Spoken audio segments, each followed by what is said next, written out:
Sa ngalan ng Ama, ng Anak at ng Espiritu Santo. Amen. Sumainyo ang Panginoon.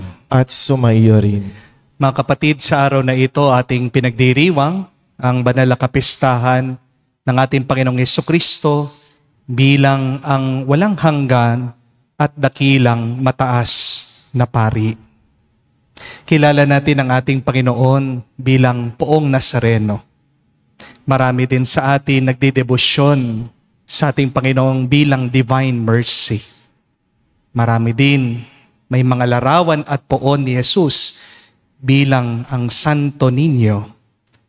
Pero ang ating Panginoong Hesukristo ay isang mataas na pari din. Kailan naging pari si Jesus? Hindi siya pari kamukha ng mga pari sa templo noong unang panahon. Pero ang pagiging pari ay ang namamagitan sa Diyos Ama at sa Kanyang bayan. Ngayon, na umakyat ang ating Panginoong Hesukristo sa langit, ang kapangyarihan para mamagitan sa Diyos at sa Kanyang bayan ay pinagkaloob niya sa mga pari ng Santa Iglesia. Tayo'y nagpapasalamat dahil sa ating Panginoong Hesukristong mataas na pari, ay palaging nagdarasal, nananalangin para sa ating lahat. Kaya naman tuloy-tuloy ang pagpapalat grasya ng Diyos. Sa mga napakaraming beses na kung saan nakalimutan natin, nakatabi lang natin ng Diyos, si Jesus. Palagi tayong inaalala, palagi tayong pinapakiusap sa Kanyang Ama. Sa mga pagkakataon na kung saan binaliwala natin ang mga bendisyon ng Diyos at patuloy pa rin tayo sa ating pagkakasala. Hilingin natin muli ang awa at pagpapatawad ng Diyos para muli tayong maging karapat-dapat kahit nakakaunti lamang na makatanggap sa mga banal na misteryo. Inaamin ko sa makapangyarihang Diyos at sa inyo mga kapatid, na lubha akong nagkasala sa isip, sa salita, sa gawa, at sa aking pagkukulang. Kaya isinasamo ko sa mahal na Birheng Maria, sa lahat ng mga anghel at mga banal, at sa inyo, mga kapatid, na ako'y ipanalangin sa Panginoong ating Diyos. Kaawaan tayo ng makapangyarihang Diyos. Patawarin tayo sa ating mga kasalanan at patnubayan tayo sa buhay na walang hanggan. Amen. Panginoon, kaawaan mo kami. Panginoon, kaawaan mo kami. Kristo, kaawaan mo kami. Kristo, kaawaan mo kami. Panginoon, kaawaan mo kami. Panginoon, kaawaan mo kami. Manalangin tayo. Ama naming makapangyarihan, hinirang mo ang iyong bugtong na anak na maging kataas-taasan at walang hanggang pari. Ipagkaloob mo ang kanyang hinirang na mga maging lingkod para magampanan ang pagdiriwang ng pagtutubos sa San Sinocob ay makatupad na may katapatang lubos. Sa pamagitan ni Jesucristo kasama ng Espiritu Santo, magpa sa walang hanggan. Amen.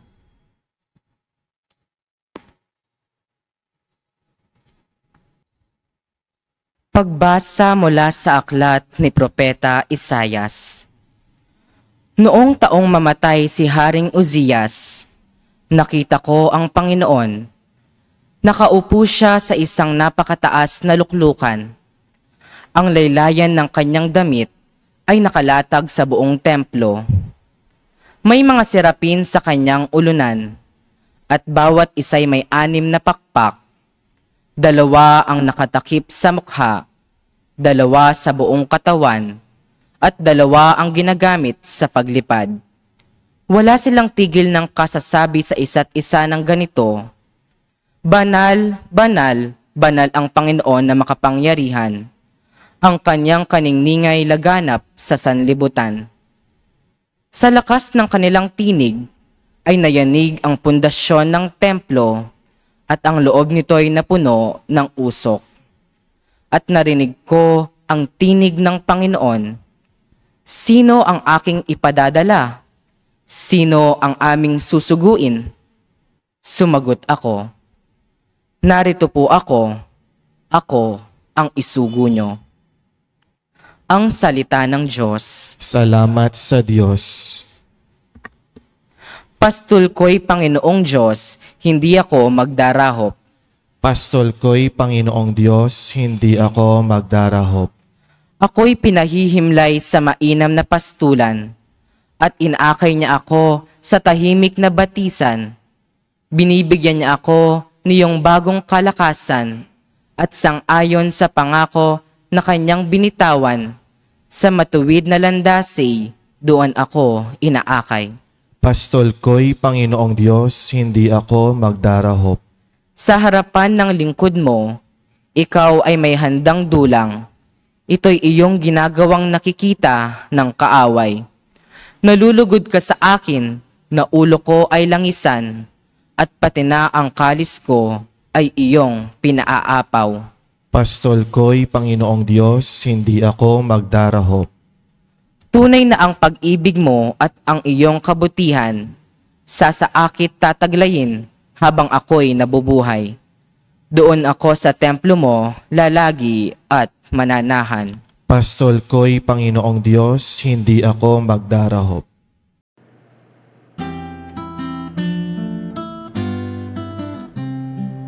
Alleluia, alleluia, alleluia, alleluia, alleluia, alleluia, alleluia, alleluia, alleluia, alleluia, alleluia, alleluia. Wiwisikan ko kayo ng tubig na dalisay upang kayo'y luminis. Bibigyan ko kayo ng bagong puso at bagong espiritu. Sumainyo ang Panginoon. At sumaiyo rin. Ang mabuting balita ng Panginoon ayon kay San Juan. Papuri sa iyo, Panginoon. Nung panong yun, tumingala si Jesus sa langit at ang wika, Ama, dumating na ang oras, parangalan mo ang iyong anak upang maparangalan ka naman niya, sapagkat pinagkalooban mo siya ng kapangyarihan sa sangkatauhan, upang magbigay ng buhay na walang hanggan sa lahat na binibigay mo sa Kanya. Dinadalangin ko sila, hindi ang sanlibutan, kung hindi ang lahat ng binigay mo sa akin, sapagkat sila'y iyo. Naibigay ko na sa kanila ang iyong salita at kinapuotan sila ng sanlibutan, sapagkat hindi na sila makasanlibutan. Tulad kong hindi makasanlibutan, hindi ko dinadalangin alisin mo sila sa sanlibutan, kung hindi iligtas mo sila sa masama. Hindi sila makasanlibutan, tulad kong hindi na makasanlibutan. Italaga mo sila sa pamagitan ng katotohanan. Ang salita mo'y katotohanan. Kung paanong sinugo mo ako sa sanlibutan, gayon din naman sinusugo ko sila sa sanlibutan. At alang-alang sa kanila'y itinalaga ko ang aking sarili upang maitalaga rin sila sa pamagitan ng katotohanan. Hindi lamang ang aking mga alagad ang dinadalangin ko, kung hindi pati ang mga mananalig sa akin dahil sa kanilang pahayag. Maging isa nawa sila lahat, Ama. Kung paanong ikaw ay nasa akin at ako'y nasa iyo, gayon din naman, maging isa sila sa atin upang maniwala ang sanlibutan na ikaw ang nagsugo sa akin. Ang karangalan binigay mo sa akin ay binigay ko sa kanila upang sila'y ganap na maging isa. Gaya nating iisa. Ako'y nasa kanila at ikaw ay nasa akin. Upang lubusan silang maging isa. at sa gayon makilala ng sanlibutan na sinugo mo ako. At sila'y iniibig mo katulad ng pag-ibig mo sa akin. Ama, nais kong makasama sa aking kinaroroonan ang mga binigay mo sa akin upang mamasdan nila ang karangalang binigay mo sa akin. Sapagkat iniibig mo ako bago pa nilikha ang sanlibutan. Makatarungang Ama, hindi ka nakikilala ng sanlibutan, ngunit nakikilala kita. At nalalaman ng mga binigay mo sa akin na ikaw ang nagsugo sa akin. Pinakikilala kita sa kanila at ipapakilala pa. Upang ang pag-ibig mo sa akin ay sumapuso nila at ako nama'y kanila. Mga kapatid, ang mabuting balita ng ating Panginoon. Pinupuri ka namin, Panginoong Hesukristo. Magandang araw po muli sa inyong lahat. Magandang araw po, Father. At welcome po sa ating mga bisita. Pakigreet nyo naman po ang inyong mga katabi. Pakisabi sa kanila, you are a blessing. You are a blessing. Kung wala po kayong kasama ngayon sa inyong mga kwarto o kabahayan, tumingin kayo sa salamin. Pakisabi niyo po sa inyong sarili, you are a blessing. Kapag kayo po ay nalulungkot, kapag mabigat po ang inyong loob, paalaala niyo po, kayo binigyan ng buhay ng Diyos. Hindi kayo malas. Hindi kayo kinalimutan. Hindi kayo pinaparusahan. Pinagpala ka. You are a blessing. Amen? Meron pong napakagandang kwento tungkol po sa isang masamang pari na nakuha po niyang natukso at nagkaroon po siya ng babaeng kinakasama. Naiskandalo po ang napakaraming tao at marami na po ang umalis sa pananampalataya. Ang katwiran po kasi ng iba, paano sila maniniwala dito sa makasalanang pari? Yung kanyang sinasabi, hindi naman niya sinasabuhay. Narinig po ng mga parokyanos na dadaan daw po nung mga panahon na yon si San Francisco ng Assisi, doon po sa kanilang bayan. At nung mga panahon pong yun, kilalang kilala po si San Francisco ng Assisi bilang isang banal na diakono. Kaya nung napadaan po, naglalakad si San Francisco, sinumbong po nila agad itong nagkakasalang pari sa kanya. Umaasa po sila na pagsasabihan niya, sesermonan niya, ito pong pari para magbago siya. Kaya po ang sinabi ni San Francisco, wag po kayong mag-alala, ako na ang bahala. Kaya kinabukasan, pinuntahan daw po ni San Francisco yung pari doon sa simbahan. Nagbabantay po lahat ng mga tao, nagmamasid sila, nanunood sila, nagtatanong sila, ano kaya ang gagawin ni San Francisco dito sa makasalanang pari? Iniisip po nila na sisigawan siya,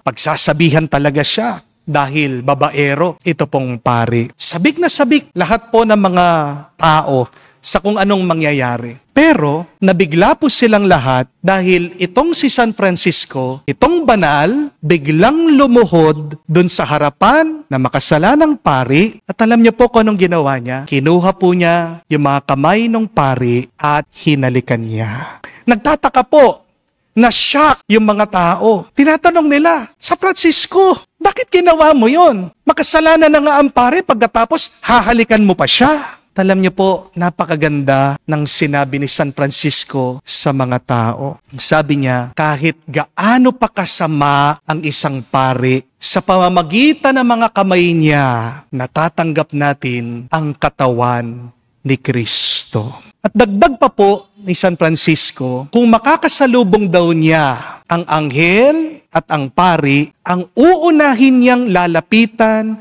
gagalangin, at hahalikan ay yung mga kamay ng pari. Dahil sa kamay daw po ng pari, nahahawakan natin at nararanasan natin ang Diyos. Dito po, napaiyak, na-touch yung nagkakasalang pari. At tinalikuran po niya yung kanyang pagkakasala. Nagsisi po siya dun sa ginagawa niyang masama. Mga kapatid, tandaan niyo po ito. Ang pari ay pari, hindi dahil magaling siya, hindi dahil matalino siya, hindi dahil gusto lang niya. Ang pari ay pari dahil sa Diyos. Amen? Pari ay naging pari dahil sa kagustuhan ni Jesus, ang mataas, ang dakila, at ang walang hanggang pari. Kami pong mga pari, hindi po kami perpekto. Pero wag nating kalimutan, kahit na ang hindi perpekto ay pinipili pa rin ng Diyos para magparanas, para makapagbigay ng pagpapala at bendisyon. Kung nagkakasala ang pari, ito ay dahil tao pa rin siya. Amen? Daw po minsan, meron pong isang pari, nakasuot na po ng kanyang sutana, bago po magmisa, naghahanap po ng CR, naiihi. Kaya po, nagtingin-tingin ng pari, wala naman ang tao. Kaya doon po siya sa likod, umihi. Kaya lang, habang umiihi po siya, napadaan po yung isang manang, isang matanda. At nabigla daw po, na-shock. Father, umiihi din pala kayo, sabi. Anong sabi ng pare? Manang, nanay, siyempre po tao din naman ako. Hindi naman po ko robot, no? Yan po madalas yung nakakalimutan natin, hindi po ba? Nakakalimutan natin sa loob ng aming mga sinusuot, pagkaganda-ganda man ng aming mga damit, ay may tao pa rin dyan. Habang ikaw ay buhay, habang ikaw ay tao, hindi mo mapipigilan, magkakamali at magkakamali ka. Pero, ang pagkakasala at pagkakamali ng pari ay isang pagsubok pa rin para sa ating lahat, sa ating pananampalataya. Sinusubok ang iyong pagmamahal, pagpapatawad at pananampalataya. Kapag nakakaranas ka ng isang pari na hindi malapari ang ugali niya. Pero kapag banal, tapat at magaling ang pari, wag din natin isipin, ito ay dahil sa kanyang angking galing. Kaya mabuti ang pari, ito ay dahil sa pagbabasbas, sa pagpapala, sa awa at pagmamahal ng mabuting pari, si Kristo. Amen? Kung talagang mahal natin si Jesus, dapat mahalin din natin ang mga pari ni Jesus. We honor the Lord by honoring His priest. Hindi naman po natin sinasamba ang mga pari, pero hindi naman po masama na galangin natin sila. Hindi po ba, my dear friends? If you cannot love your priest, at least respect them. Because each priest is facing a silent battle in their life. Huwag niyo pong agad huhusgahan ang isang pari. Kasi hindi mo naman alam yung pari kung ano yung pinagdadaanan ng pari. Amen? Meron mga pari, di natin alam, meron silang sakit, nangihina sila, pero pilit pa rin sila magmimisa at magble-bless.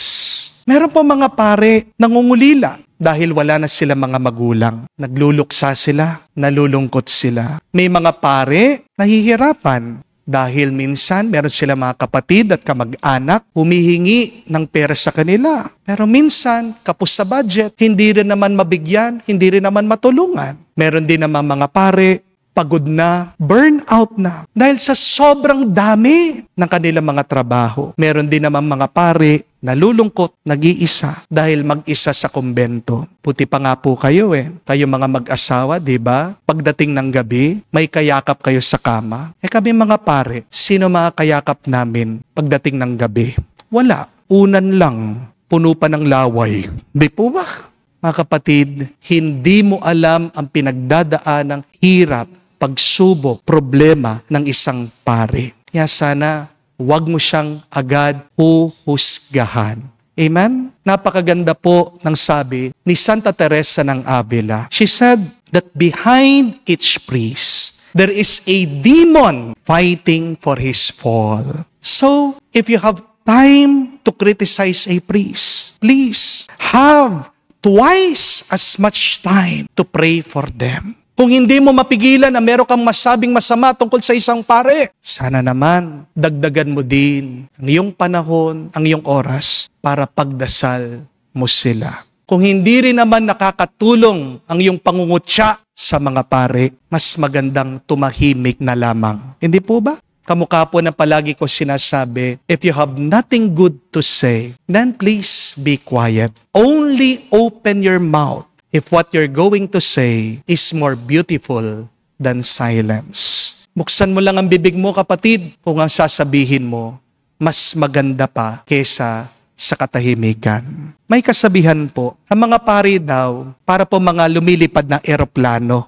Kapag merong isang eroplano na bumagsak, headlines agad, pinag-uusapan agad, nabubulgar agad. Di po ba? Ganyan din po sa mga pari na nagkakasala. Agad, viral, agad, kalat.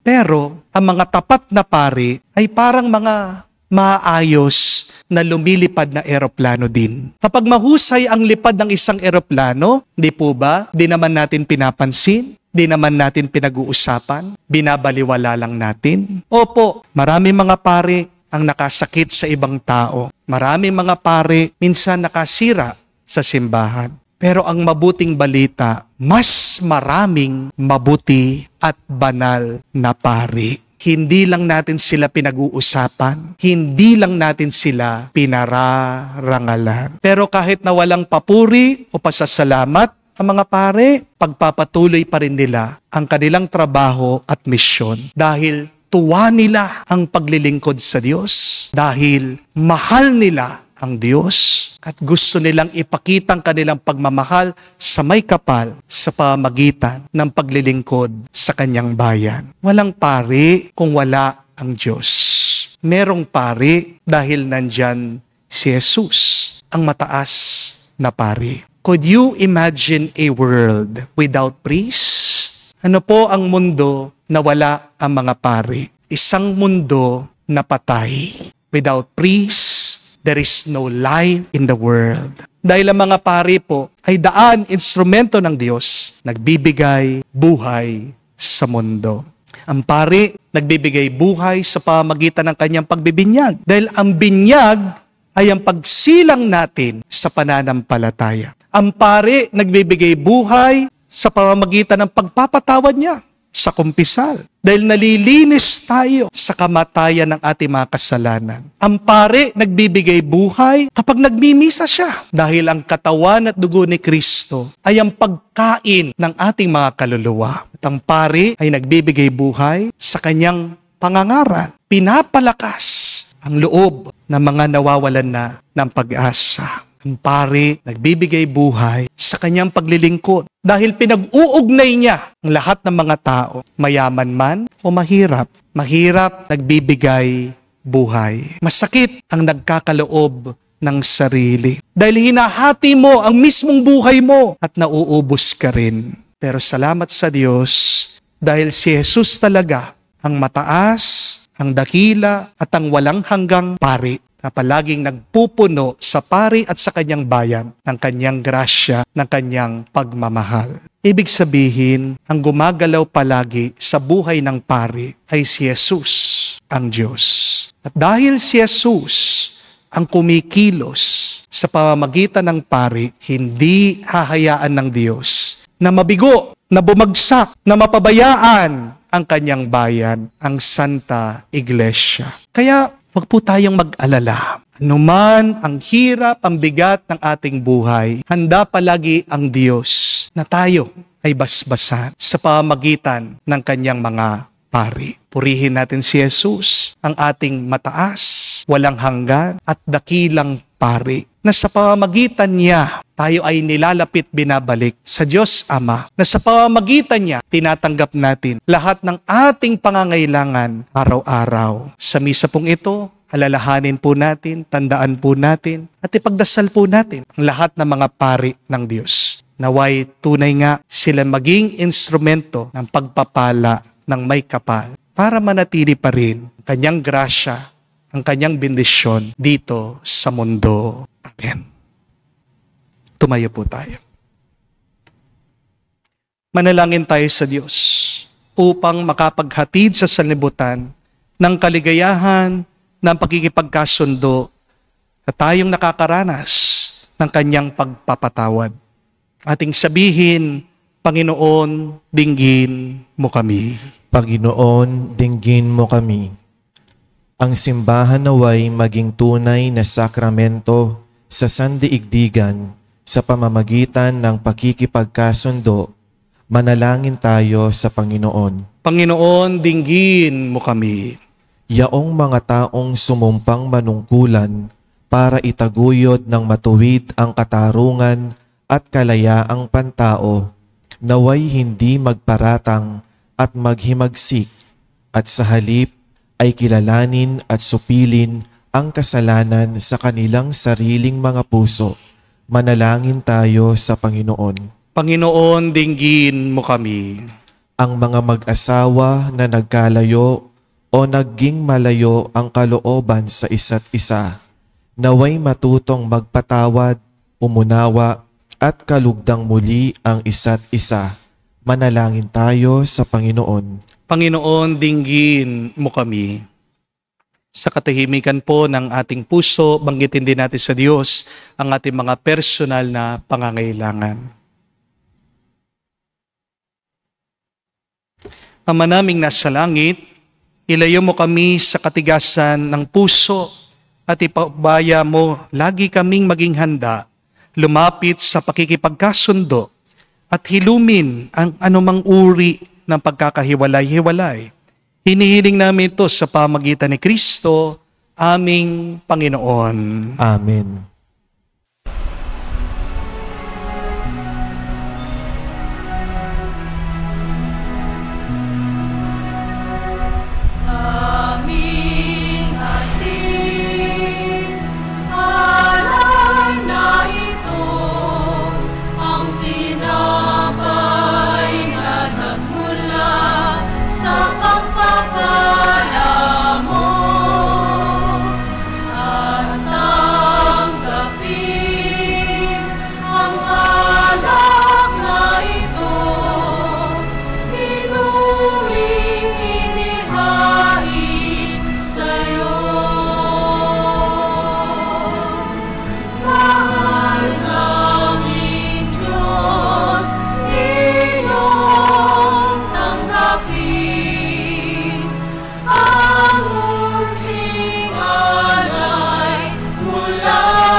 Manalangin kayo mga kapatid, para ang ating mga paghahain ay kalugdan ng Diyos amang makapangyarihan. Tanggapin nawa ng Panginoon itong paghahain sa iyong mga kamay, sa kapurihan niya at karangalan, sa ating kapakinabangan at sa buong sambayanan niyang banal.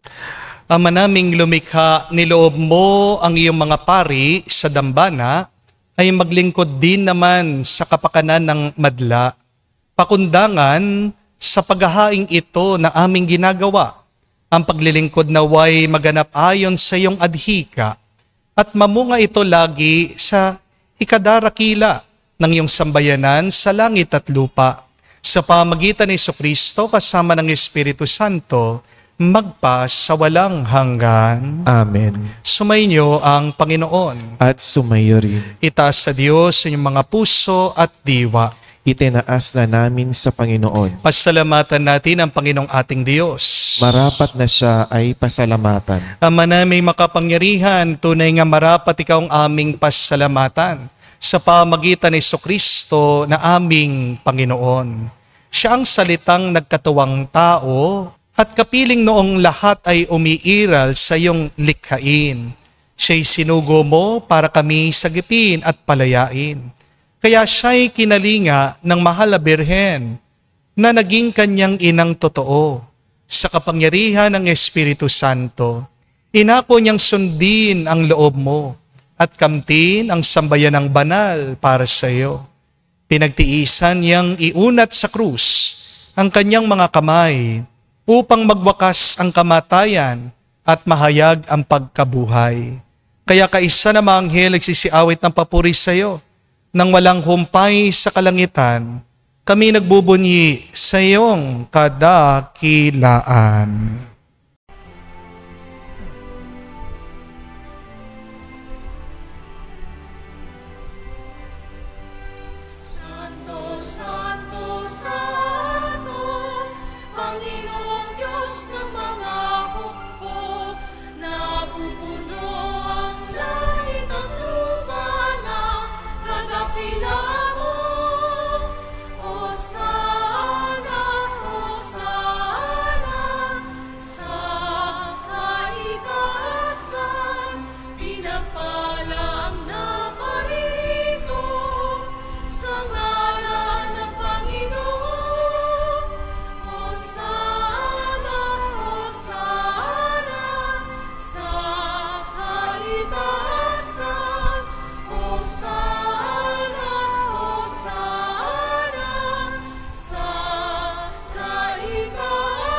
Ama naming banal, ikaw ang bukal ng tanang kabanalan.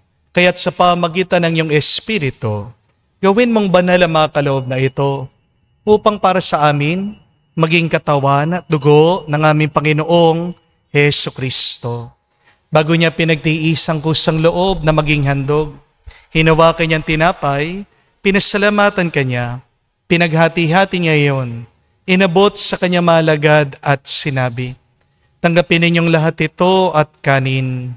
Ito ang aking katawan na ihahandog para sa inyo."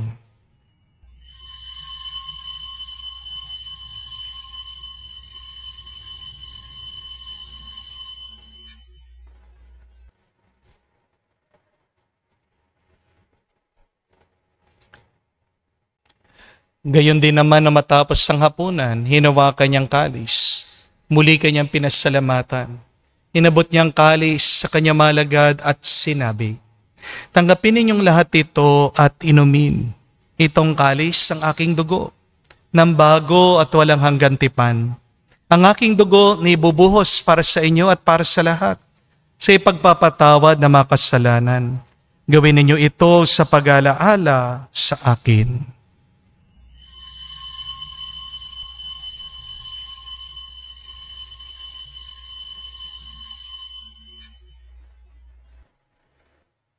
Ang misteryo ng pananampalataya. Aming ipinahayag na namatay ang iyong anak, nabuhay bilang Mesiyas at magbabalik sa wakas para mahayag sa lahat. Ama, ginagawa namin ngayon ang pag-alaala sa pagkamatay at muling pagkabuhay ng iyong anak. Kaya tinialay namin sa iyong tinapay bibigay buhay at ang kalis na nagkakaloob ng kaligtasan. Kami nagpapasalamat dahil kami yung minarapat na tumayo sa harap mo para maglingkod sa iyo. Sinasamo namin kami magsalo-salo sa katawan at tugo ni Kristo ay mabuklod sa pagkakaisa sa pamagitan ng Espiritu Santo. Amalingapin mong yung simbahan, lagana sa buong daigdig. Puspusin mo kami sa pag-ibig. Kaisa ni Leon, ang aming Santo Papa, si Florentino, aming Arsobispo, at ng Tanang Kaparian. Alalahanin mo rin ang aming mga kapatid na nahimlay, may pag-asang sila'y muling mabubuhay. Gayon din naman lahat ng mga pumanaw. Kawan mo't sila't patuloyin sa iyong kaliwanagan. Kawan mo't pagindapatin kaming lahat na makasalo sa iyong buhay na walang wakas. Kaisa na mahal na Birhen Maria, Ina ng Diyos.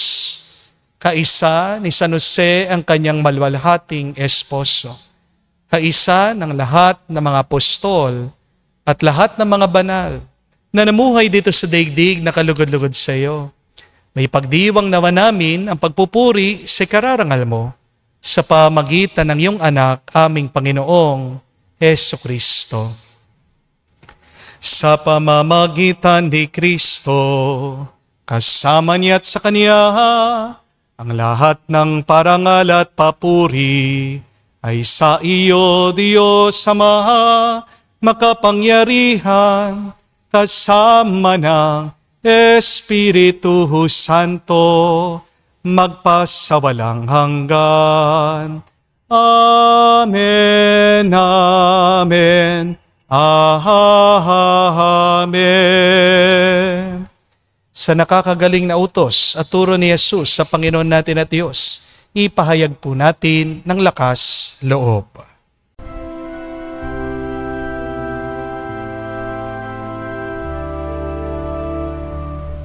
Ama namin, sumasalangit ka, sambahin ang ngalan mo, mapasa amin ang kaharian mo, sundin ang loob mo dito sa lupa, para nang sa langit. Bigyan mo kami ngayon ng aming kakanin sa araw-araw, at patawarin mo kami sa aming mga sala, para ng pagpapatawad namin sa nagkakasala sa amin. At huwag mo kami ipahintulot sa tukso, at iadya mo kami sa lahat ng masama. Hinihiling namin kami adya sa lahat na masama, pagkalooban ng kapayapaan araw-araw, iligtas sa kasalanan, at ilayo sa lahat ng kapahamakan, samantalang aming pinanabikan ang dakilang araw ng pagpapahayag ng tagapagligtas naming si Jesucristo. Sapagkat iyo ang kaharian at ang kapangyarihan at ang kapurihan magpakailanman. Amen. Panginoong Jesucristo, sinabi mo sa iyong mga apostol, kapayapaan ang iniiwan ko sa inyo. Ang aking kapayapaan binibigay ko sa inyo. Tungayan mo ang aming pananampalataya at huwag ang aming pagkakasala. Pagkalooban mo kami ng kapayapaan at pagkakaisa, ayon sa iyong kalooban, kasama ng Espiritu Santo, magpa sa walang hanggan. Amen. Kapayapaan ng Panginoon ay laging sumainyo. At sumayo rin. Magbigayan po tayo ng kapayapaan sa bawat isa. Piso niyo po, kapayapaan po sa inyong lahat.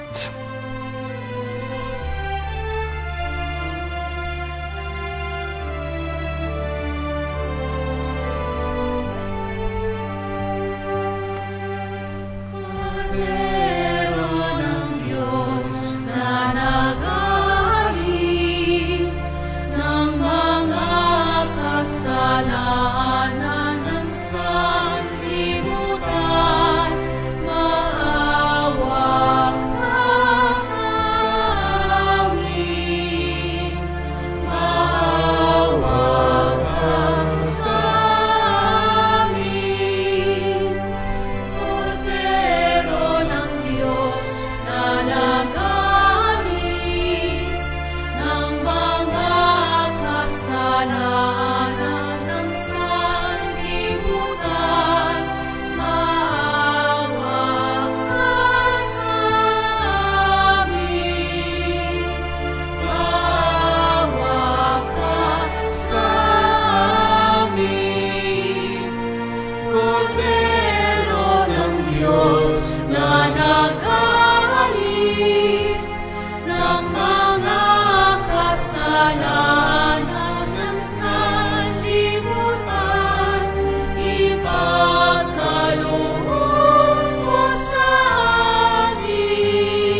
Mga kapatid, naririto ang ating Panginoong Jesucristo, ang Kordero ng Diyos. Siya nag-aalis sa mga kasalanan ng sanlibutan.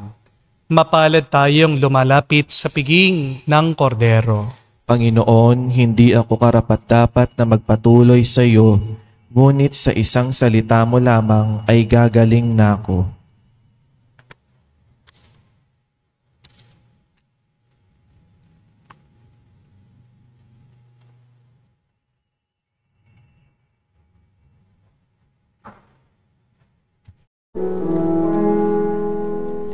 Make me a servant, humble and meek.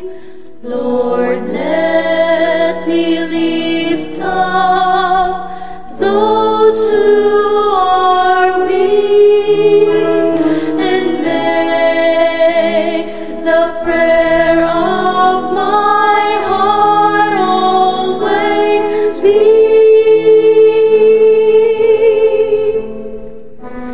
Make me a servant, make me a servant, make me a servant today.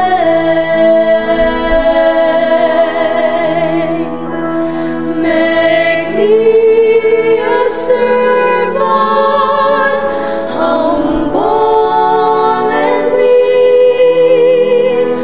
Lord, let me lift up those who are weak, and make the prayer of my heart always be.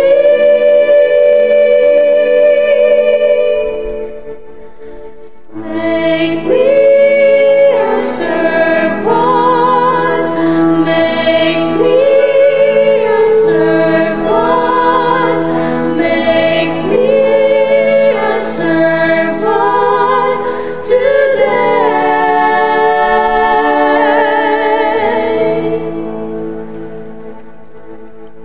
Manalangin tayo. Ama naming mapagmahal, ang iyong mga pari at lahat ng mga kasambahay ay pamalagian mong nabubuhay sa paghahain at sa pakikinabang upang sa buklod ng pag-ibig na sa iyo'y naguugnay sa tanan. Marapatin mong lahat na ikaw ay paglingkuran sa pamagitan ni Jesucristo kasama ng Espiritu Santo magpa sa walang hanggan. Amen. Sino ba ang pari? Ang pari ay pinili ng Diyos para siya ay magdasal, mamagitan sa bayan ng Diyos at sa may kapal. Ang ating Panginoong Jesucristo ang mataas, ang dakila at walang hanggang pari. Pero siya'y pumili ng mga magiging lingkod, magiging instrumento ng kanyang pagpapala.